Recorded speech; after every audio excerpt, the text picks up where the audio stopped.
This is Naked by the Future Farm, where entrepreneurship is stripped to its vulnerable core. Brought to you by Vladimir Škobrestinska and Nektarios Lolios. And remember to subscribe, follow, and rate Naked to help us share it with the world. Hi, Drew. Hi, Vladi. Hello. Hi, Nektarios. Hey, Drew. This is very energizing. Hi, Nektarios. Very energizing hi, which is normally not me. This is special because we have three people on the call who know each other in varying degrees, but I'm actually talking to two of my co-founders in two different businesses. So that is quite exciting. Incestuous little setup we have. Trust me, can get a lot worse than that. But we'll get there. Drew, where in the world are you? I am in London, in Lewisham. I am back in Karachi. It's crazily warm. So we are sweating our ass off, not only because we are still fundraising. Some of you will remember I said this like 6 months ago and I'm still in the process, but it's also because it's like 40 degrees outside. What about yourself, Nektarios? I mean, what an odd question, because I see you obviously in your beautiful apartment. So you're at home in London. Yes. So we have Drew on the podcast, and interestingly enough, Drew is one of the very first people we spoke to when we started thinking about the Future Farm and were asking people about the entrepreneurial experience. So we go back, even in the context of Future Farm, nearly 2.5 years, at the kind of late 2019. I remember us having a drink in a hotel bar in Prague. Yes, I remember the moment, Drew. I was very excited, yes, about bouncing up and down in my seat in excitement of what we were talking about, this kind of intersection of mental health and entrepreneurship, and maybe there's a thing to be built in there. And I remember being very excited and very emotional about it as well. And I remember the moment when Nektarios introduced you with this like many hats on, and one of the hats he mentioned is that Drew is also an ex-entrepreneur, because at the time you were with Barclays. And I remember to this day, it really stayed with me, is how your whole body moved. And you were like, what do you mean ex-entrepreneur? And I knew that, okay, there is something to dig in here. And here you are, I think, 2 years after? 2 years later. And I can get rid of the prefix, yes. But we'll get into it. But as Nektarios, you said, I mean, it is very special because for some time we've been thinking about bringing the topic of co-founders, and sort of we talked about it in different ways, and also the co-founder conflicts and different tensions and dynamics. I thought that, or I think there is still an aspiration for us at some point to even bring in Nadim, who is our third co-founder, and maybe have this like conversation around our own individual mental health. But it's quite exciting, at least for me today, to see you two together. And I know that today, Drew, is mostly about your own journey, but let's see if we will be able to also touch base on both of you and the dynamic. And I have plenty of questions, and I'm sure that also people who are listening to us is just having you here and using the opportunity to ask you some maybe tough questions on how is the co-founder life and how it impacts the overall well-being. So let's see. I'm looking forward to this. So Drew and I met 6 years ago in January 2016, where he had just left the entrepreneurial life and become a banker. Luckily, we have you back, but maybe, Drew, for the benefit of our audience, you can tell us a little bit about what had happened previously in Drew's life, what had happened until the moment I met you. Yeah. Being able to label myself as an entrepreneur was really easy until about 6 years ago, because it's all I'd really ever done. And I'd never had any great success. I've never had an exit that changed my life, but I've managed to feed myself and keep a roof over my head since I was the first business was at uni, which made from 19 to 34, I guess. I managed to keep a roof over my head, doing a whole range of companies, almost all of them focused on tech to some degree, and then latterly focused on fintech. And when I met Nektarios, I had just left my previous company, which was building a fintech company in Indonesia, before Gojek and Tokopedia really took hold, when it was still a little bit open for emerging fintech companies. And I'd left that for chronic health reasons, both physical and mental. And I'd ended up at a bank because, quite frankly, I needed health insurance if I was going to stay in Asia. And that's where home was mentally.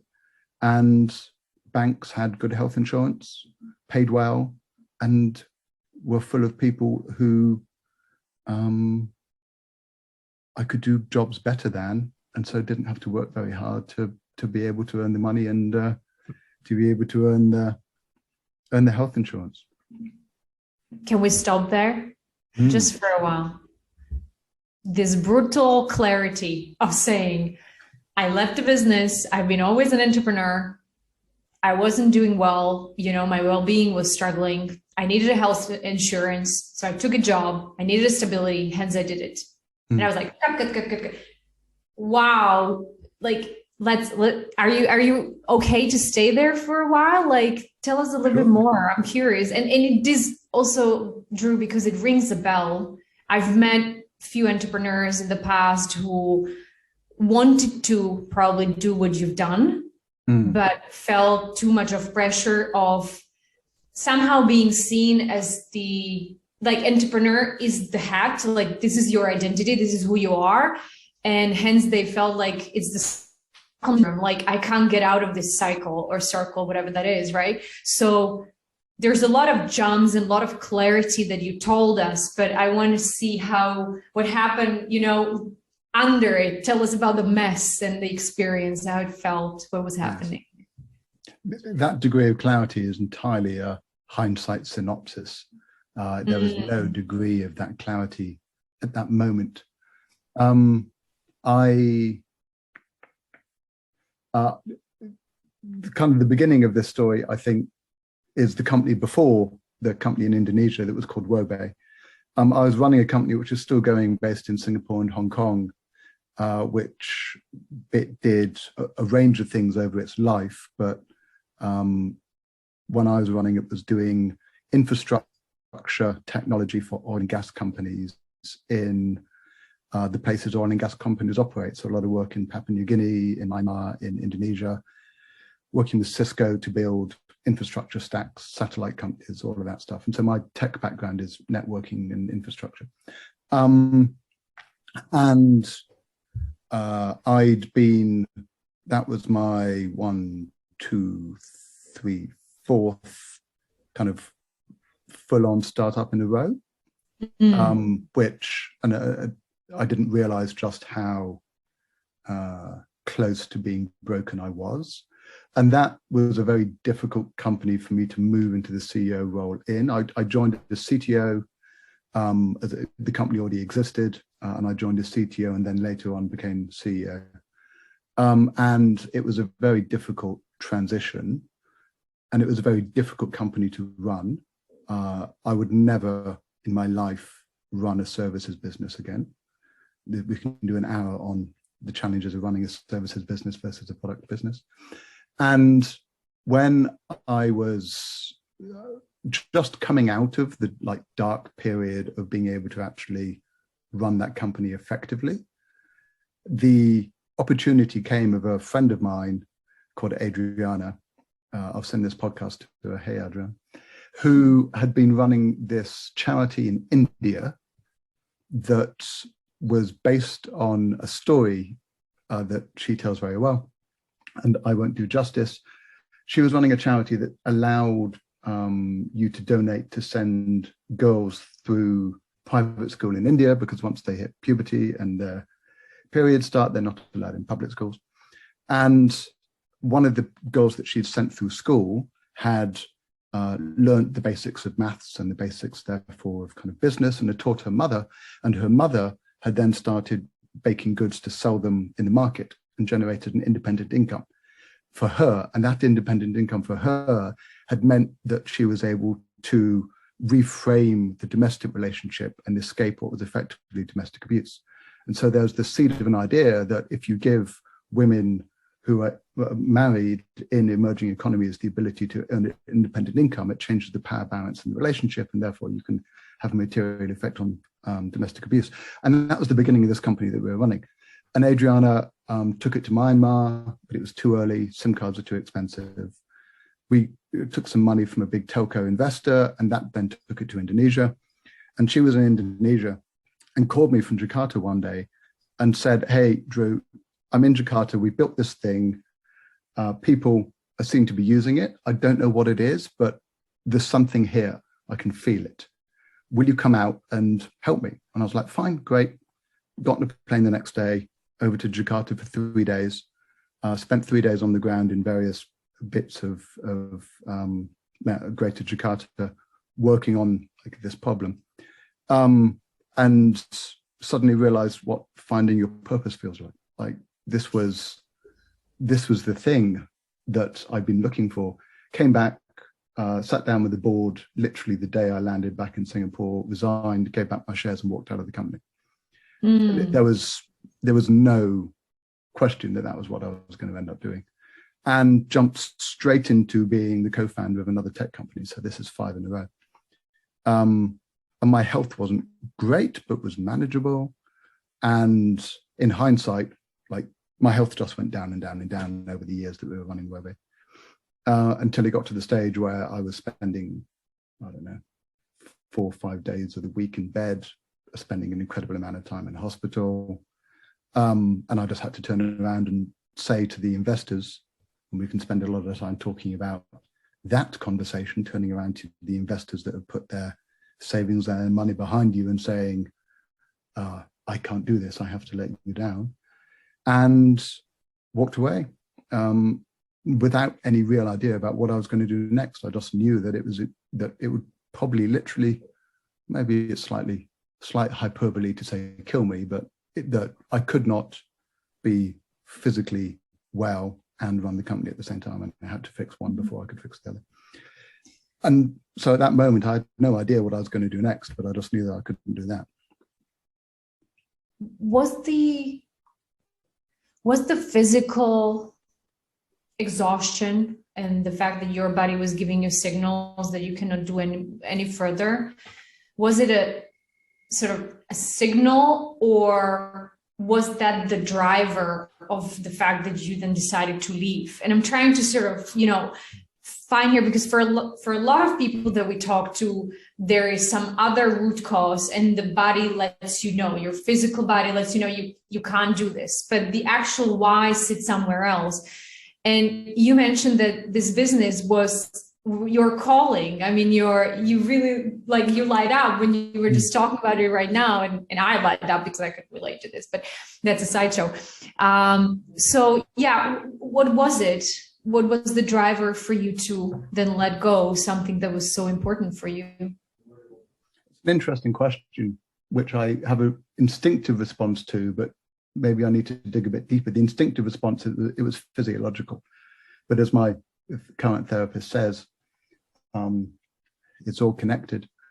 So I think the answer is that it was a physiological, chronic illness, which, and I still manage today. But I do think that the deeper thing here is that I was in my mid-30s by then, and I was effectively still running around like I was in my mid-20s. The way of solving a problem was to work harder than anyone else, to work harder, to know the people that could help you to solve the problem. And it was very much a work harder, not smarter mentality, which I kind of carried over, because that's what I'd done building companies up till then. And I think that just incrementally took its toll. And I didn't have the clarity or the perspective to go, actually, maybe the way that I approach entrepreneurship and building a company needs to evolve as I evolve, because I'd anchored it in the concept where it had begun, which was kind of in my mid-20s. But I don't think that there was, beyond that, an underlying psychological or mental thing, as I think, evidenced by the fact that when I did go and join a couple of banks, and where I didn't really have even a fraction of the same amount of stress or the same amount of work requirements, and I, working for a bank largely solved my money problems for that period of time as well. It's not like my health magically improved. It remained and remains today, but certainly remained for like the 4 years or so I worked for banks,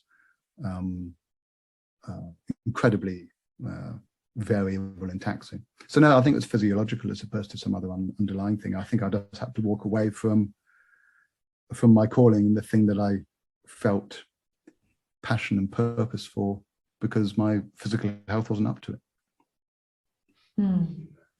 It's interesting hearing you, listening to you, also knowing your story, but still kind of having to reflect on some of the things you said. Part of what we're trying to do with the Future Fund with Naked is getting people to recognize that there's not only just one way, there has to be another way, right? So you having the courage to listen to your body and going, I can't do this anymore, even if it means having difficult conversations with investors, clients, and everybody else, co-founders, right?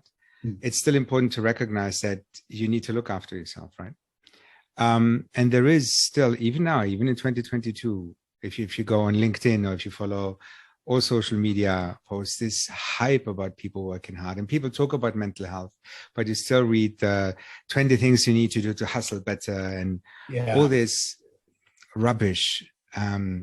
So in a way, listening to you is you've kind of drank the Kool-Aid and lived that life. And started feeling that it was out of sync with your body. And then you took the plunge. You actually did it because you needed to protect yourself, right? Yes, although you phrase this in a way that almost imbibes me with a degree of courage or intelligence that just wasn't the case. It's not like whilst I had a choice, I went, you know what? This is going to get worse. I need to do X. It really wasn't like that. I mean,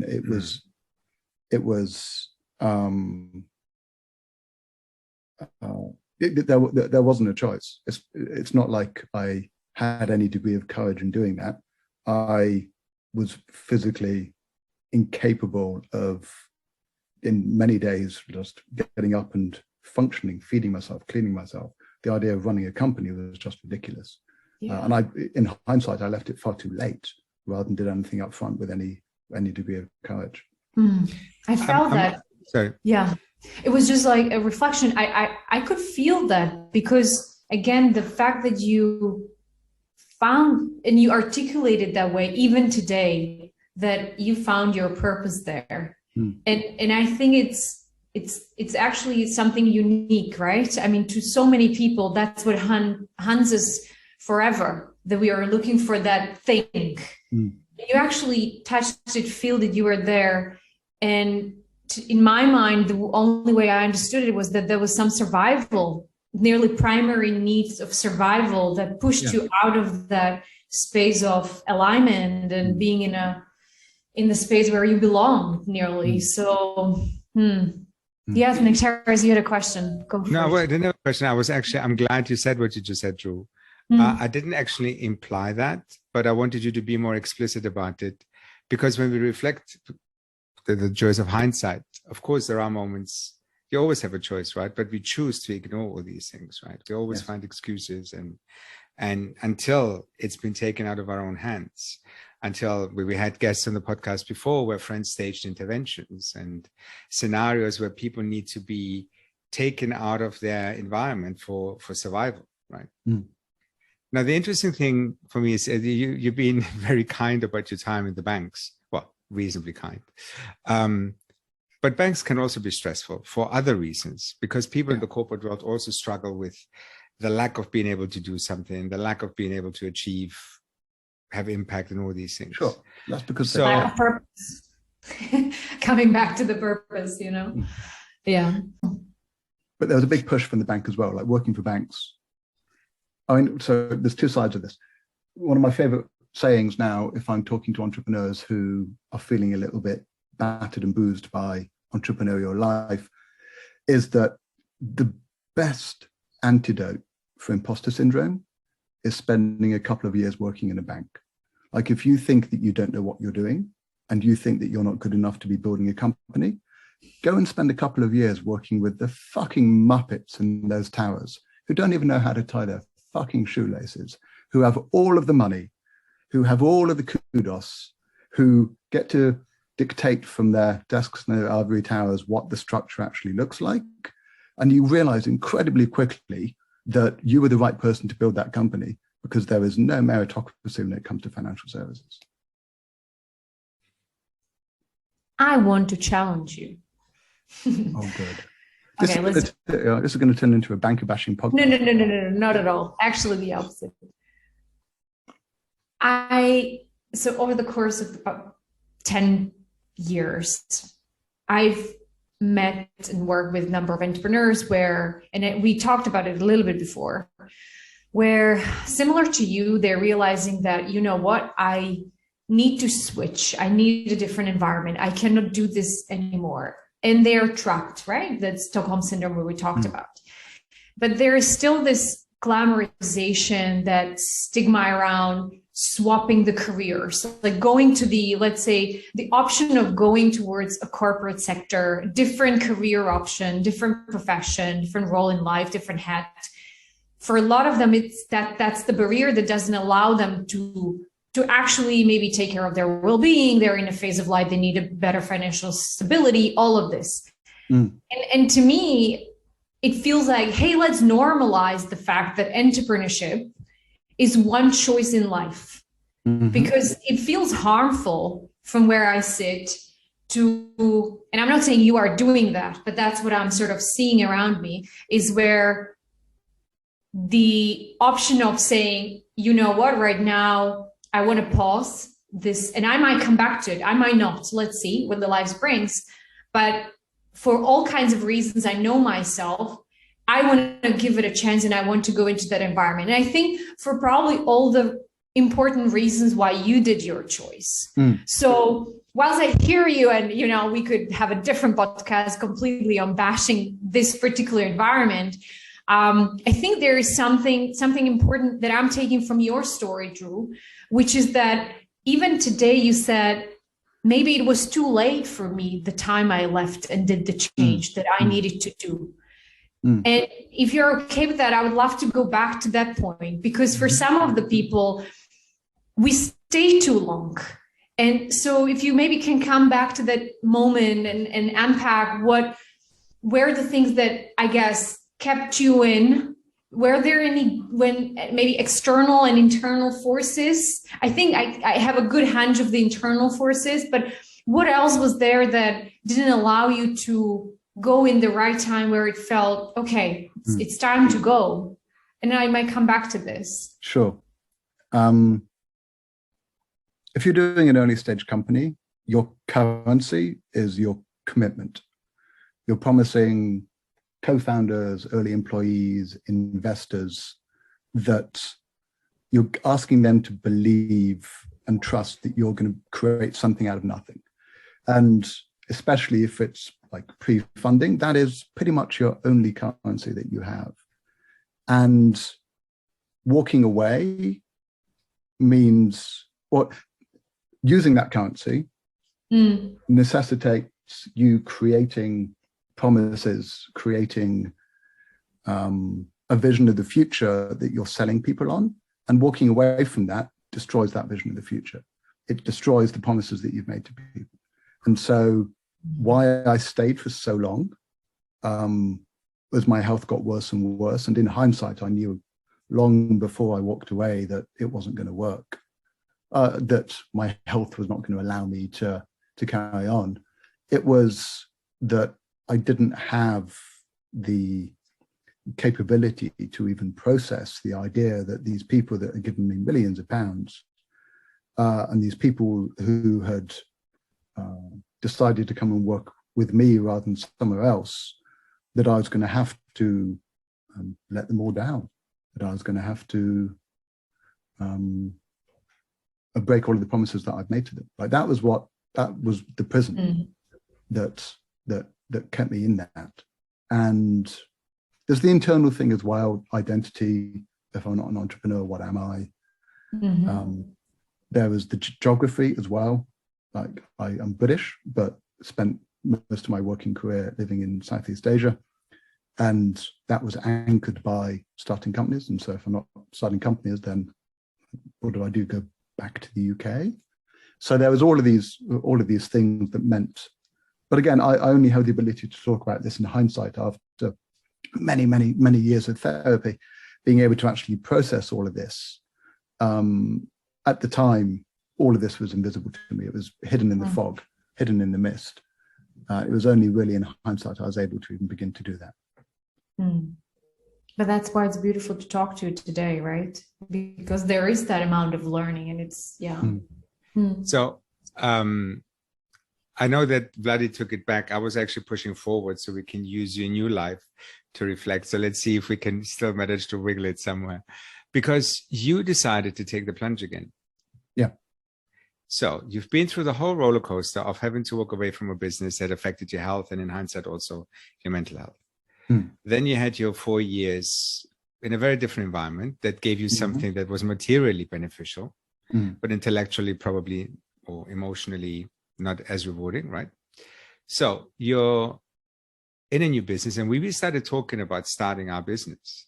And by the way, we have a third co-founder. We actually have two co-founders, two more co-founders. The one we can publicly talk about, the other one not just yet. We had a lot of conversations about what that means in starting a new business, but taking all our respective experiences into consideration. Yes. And for me, that was new, right? Because I mean, our listeners know my journey and my burnout and my inability to get through to some of my co-founders, right? So suddenly I'm sitting on a call with you and with Adam, a third co-founder, and we're talking about taking time off for mental health, or talking about our respective therapy sessions, or talking about ultimately also what is the business that we want to build. Yeah. Now, that's a huge leap. There's some gaps in there. Because the last time we talked about your business was 3 minutes ago, when you talked about living in the fog and having no clarity what was going on. And fast forward 5 years later, you're now building a fintech company, which will come with all the stresses that you can imagine of an early stage business that is raising money at the moment. So what has changed? What has changed?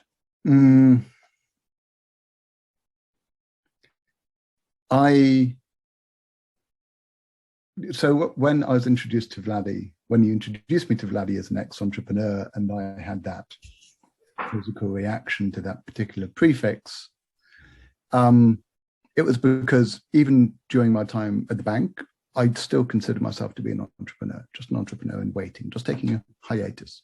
I never consider myself as a banker in inverted commas. And I came to the realization that I either had to let go of that label and find a new way of defining myself by my profession, or I had to be an entrepreneur again. And being able to be an entrepreneur, it was about the timing. So I decided I needed to do it, but it was a question of when. And I'm kind of giving you the synopsis over many, many, many hours of working through this with my therapist now. But the conclusion I came to was that I cannot imagine a situation where I'm going to have a better support system around me than I do at the moment. I have 3 co-founders who are all proactively interested in rethinking what work means, being able to find a balance between physical and mental health, like you run the Future Farm. Adam has, his previous company was built around the concept of therapy. Our 4th co-founder, whose name nearly slipped out of my mouth there, it has similar views. I'm in the last relationship I will spend my life in, like this is the one. Just as I went to Indonesia and found my purpose with Robe, I met Nina and found the same feeling with her in a personal capacity. I am close to my family. I have my friends around me. I have spent lots of time working through my personal mental health. I have the beginnings of a structure to think about what the system needs professionally to be able to support this. So if not now, then I was never going to do it. So being able to go into this, spending a large amount of time and effort, being able to dispel the fog which clouded the end of my last entrepreneurial journey, and think the difficult thoughts and have the difficult conversations and construct that system around me, knowing that I was going to be leaning on every little bit of it over the next 5-10 years, whatever it is, meant that I felt that it was a completely different situation than the one that I found myself in 1, 2, 3, 4, 5, 6 and a bit years ago. It feels a little bit like it's a combination of by design, proactive, right? Building of that structure. And also some of the things like I would assume with Nina and some other things that they come to life and when we are ready and open mind and eyes and heart and soul and everything, then we go for it. I'm curious, guys. So being an entrepreneur, having other co-founders, being in the relationship with Nektarios as a co-founder, I'm going to ask a question that I think a lot of people who are listening to us might want to ask, which is, so tell us a little bit more about work in progress, but what are some of those support system mechanisms, interventions, the thinking processes, how you are designing this maybe rebooted way of working together, which is to be protective and nurturing to all kinds of selves, individually and collectively. So let's go granular. I want to learn something. Give me something here, so which I can experiment with. I guess as the subject of the podcast, I should go first. Go for it. Looking at Nektarios here for him to jump in. When I worked at the bank and had a bad health day, and with my thing, I have good and bad health days. If the drugs are all lining up and it's all fine, then I'm fine. And if I'm not, I'm definitively not. Then I would have to call in sick. And there's always guilt with that. And not guilt, shame. There was always shame with that. Not guilt because I didn't care about the work, but shame in reneging on a contract and having to expose a part of myself I didn't really want exposed to the organization.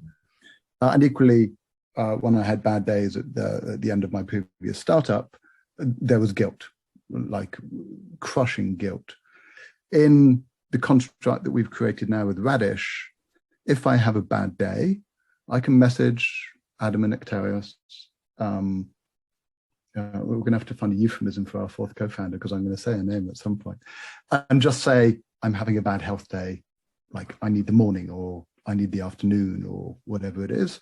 And there's no shame and there's no guilt. Because like early on, day one, when we started building the company and we all wrote down, what do we want to build and why are we doing this?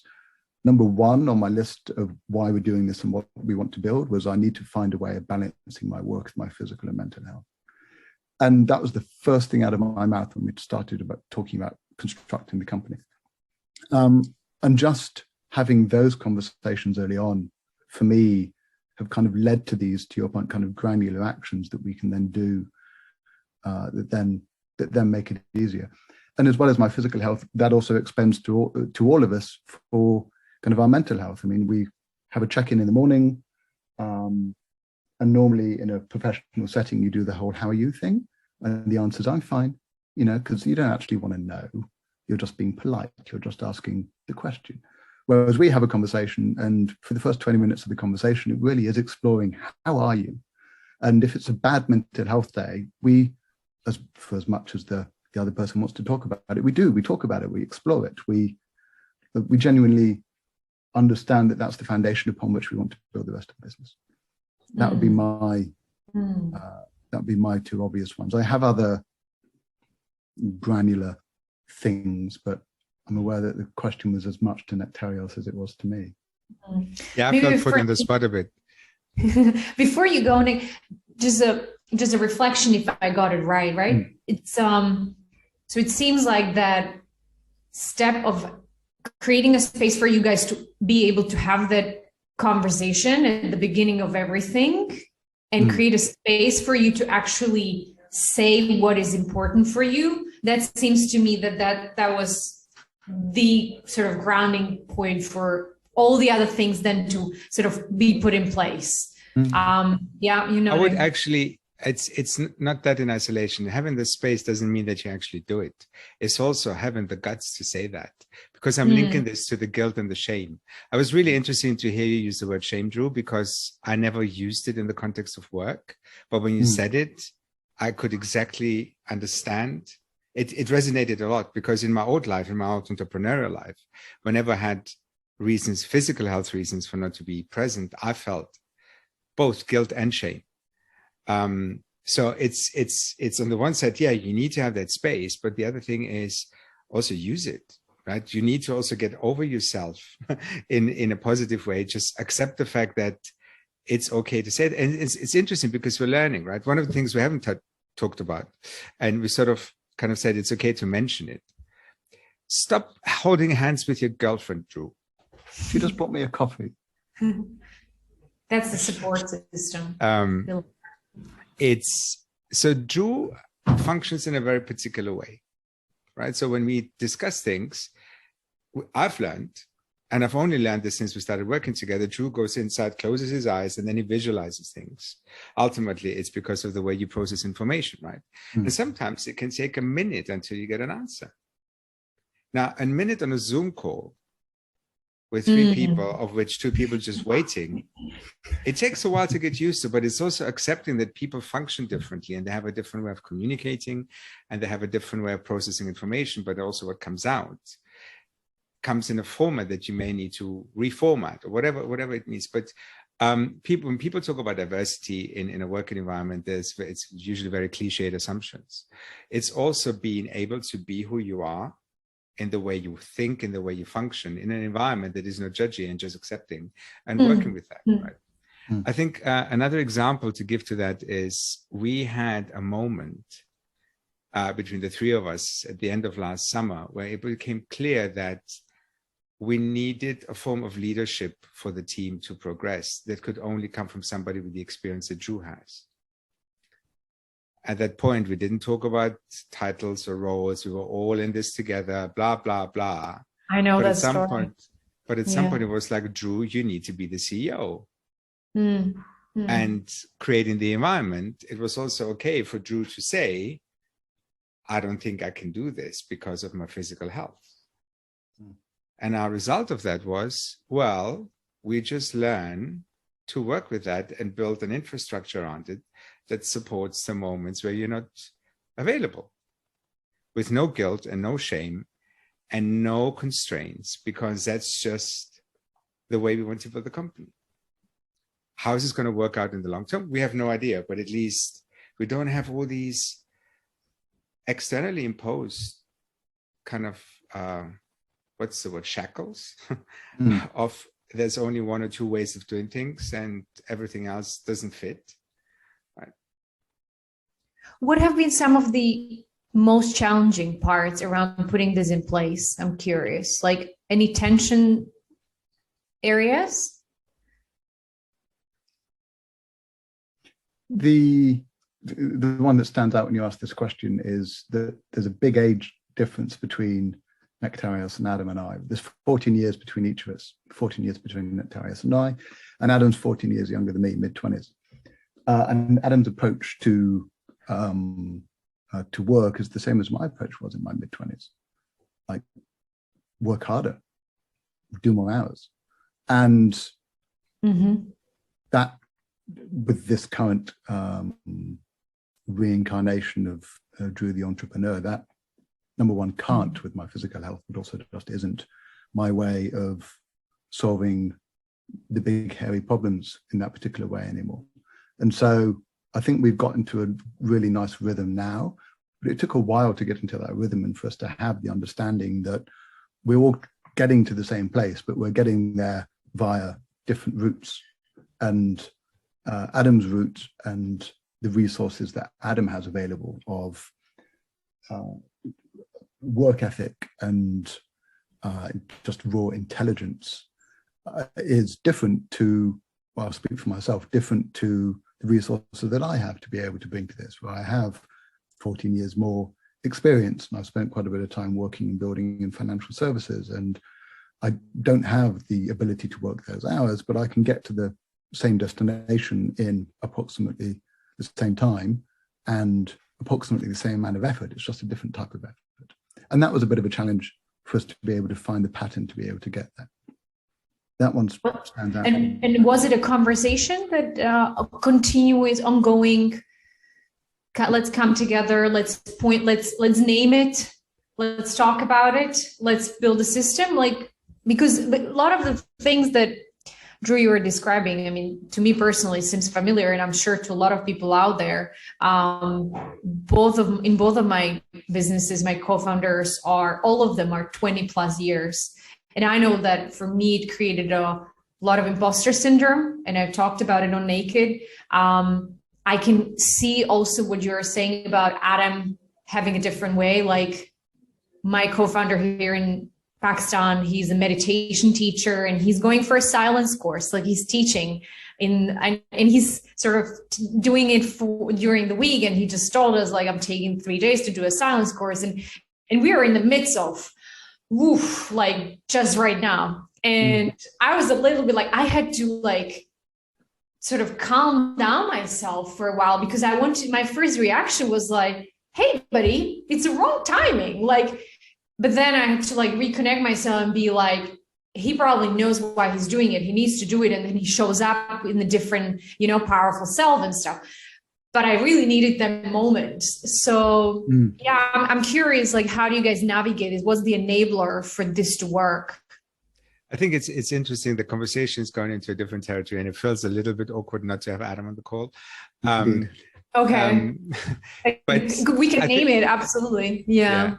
It's iterative, and it is also not smooth, right? It also, there's moments of tension. It's ironic because Adam and we keep clashing, but it's not like clashing in the sense of, I'm never going to talk to this person again.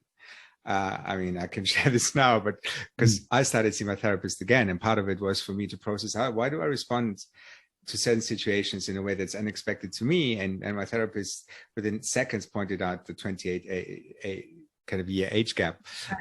So there's all that, but it's the whole kind of fundamental understanding, A, that we all building something amazing together. B, that we recognize each other's differences and we're prepared to work through the differences. I think that it comes down to that. And it also means that because the environment is there, that you also lean into it, because often environments and infrastructures and systems are there, but people just don't embrace them because it's too scary, because it could mean conflict, right? That, for me, that's one facet of it. The other one is also the degree of kind of introspective work we've all done individually, which means there's probably an element of self-awareness. I mean, it's clearly a work in progress, right? for all of us, even at 55, but that just gives us hopefully an environment where we can just go, okay, what have I contributed to the situation, which is usually not the place to start with, right? I think the fact that we started like this from the beginning also made a difference. It's not like we just came together, started working on something, and somebody went, hang on a second, how are we going to do this together? What are our individual ambitions? We started from that by writing down what are the things that we want to achieve, what are the things what are absolute no-nos, what are the things that motivate us. And I'm sure a year down the line, some of this may have changed, but it was there. It's actually on a mirror board out of all places. I hate mirror. I shouldn't be saying that. What we're trying to do is destigmatize the shininess of startup life. And your journey has a lot of elements that actually kind of support that. It was hard. It got harder. Your health got worse. You needed a break, but now you're back. But you're also approaching this in a different way. So we know that the people that are listening to the podcast are people who are either in the rat race, who are at a point where they don't give themselves permission to acknowledge something's off. Mm. But also people who have been through the journey and they're quite vocal about the fact that there is a different way. So from your experience, you mentioned therapy, you mentioned your environment. What are the things that helped you in the journey? Let's be a bit more explicit about this, both to identify that something isn't working, but also to help you work through it.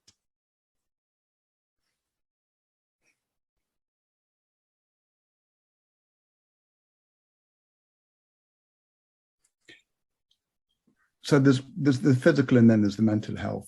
The physical health is a relatively easy one to talk about because the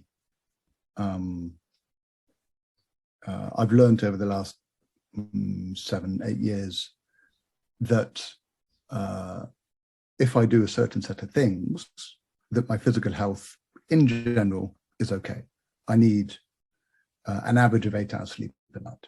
Like I can run on less for a short period of time, but I pay for that by having to miss days.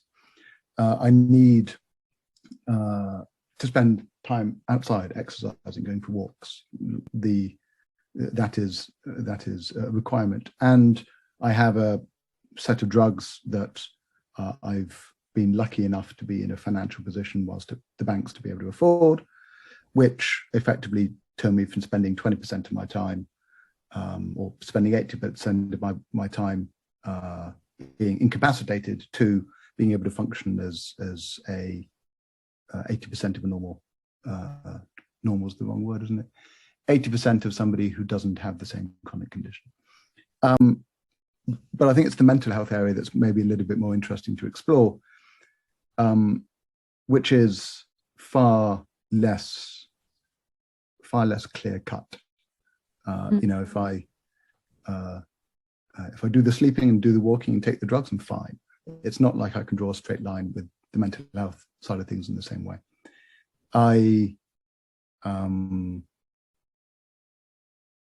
going to be teaching everybody here something they already know, but the answer to almost all questions when it comes to mental health is therapy. Like it's the cornerstone for me of what everything else has been built upon, has been finding somebody I can spend an hour a week with who can create the space that allows me to ask the questions of myself and discover the answers to the questions myself, which there's no way I'd be able to without somebody carving out that particular space for me. The other thing that I'm in the process of putting together in the construct of Radish, which obviously wasn't true when I was working at a bank, is my personal mental health and my personal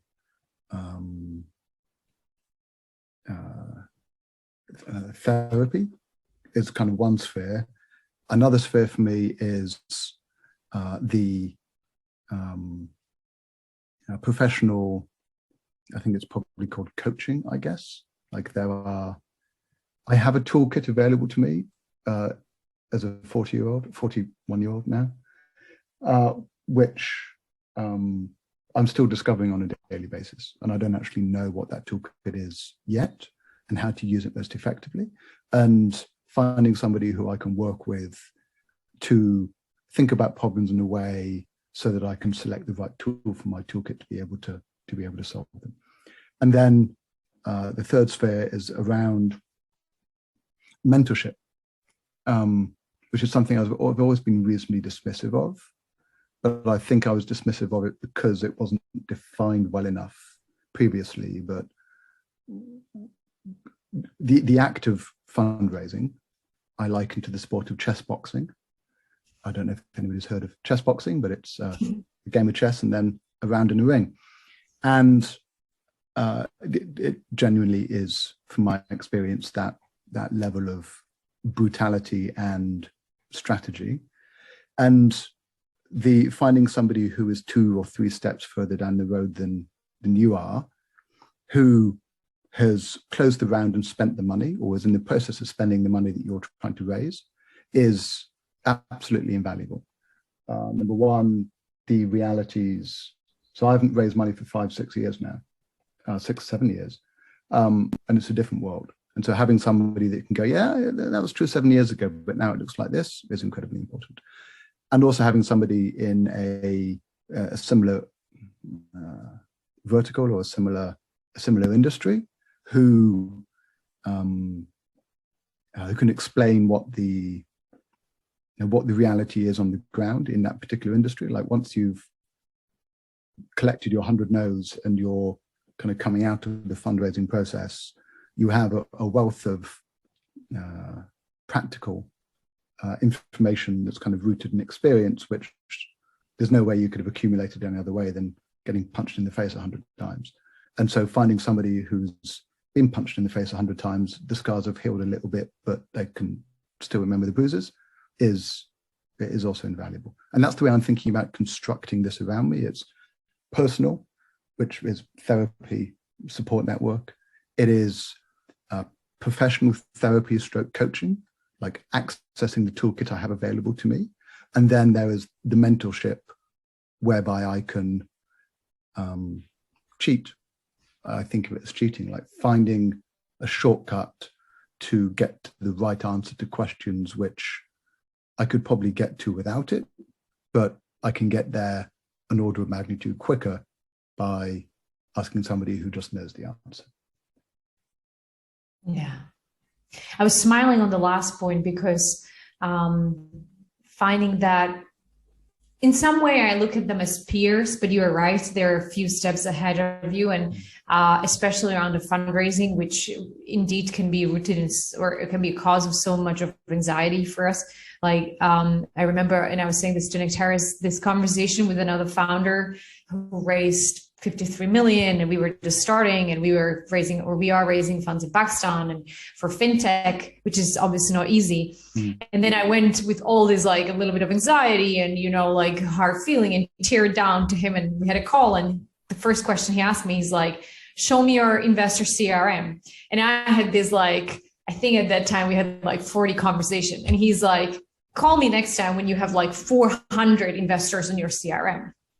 And like that mirror he gave me, and he told me that's what it took me. It's not like I got like first 10. So anyhow, so I hear you. And indeed, it was a big relief, and it can be a great source of comfort, I guess, and a guidance.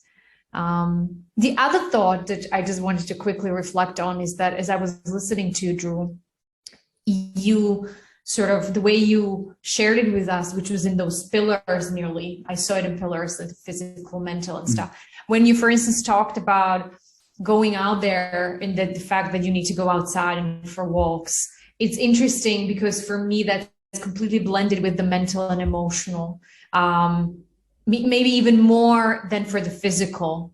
So I think it comes back to how, this is really a mix, and it's sort of a holistic health, but also how differently we all look at this. So, but thanks for sharing. I mean, some great things to take away from how you are sort of constructing this for yourself. We're sort of running out of time.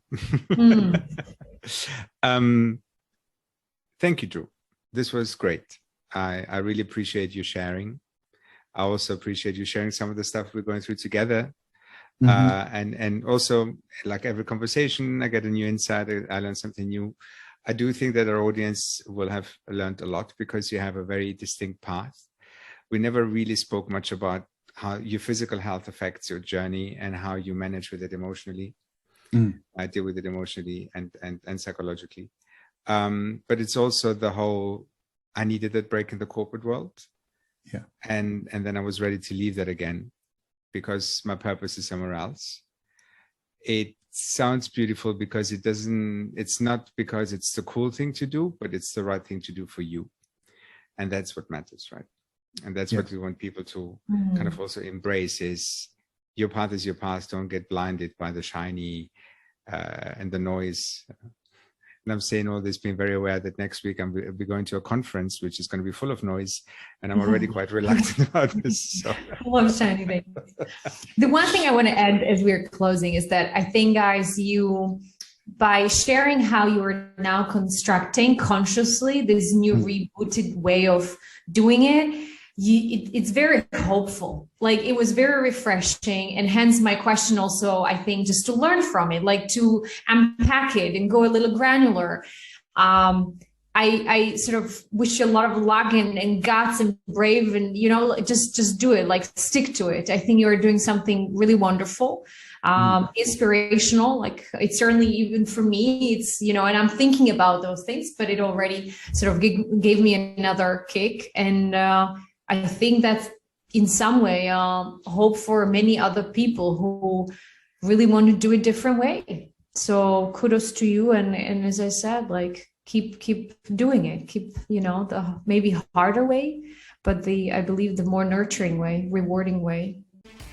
You've been listening to Naked by The Future Farm, where entrepreneurship is stripped to its vulnerable core. To learn more about our work, sign up to our newsletter or visit thefuturefarm.co, where you can also apply to be a Naked guest.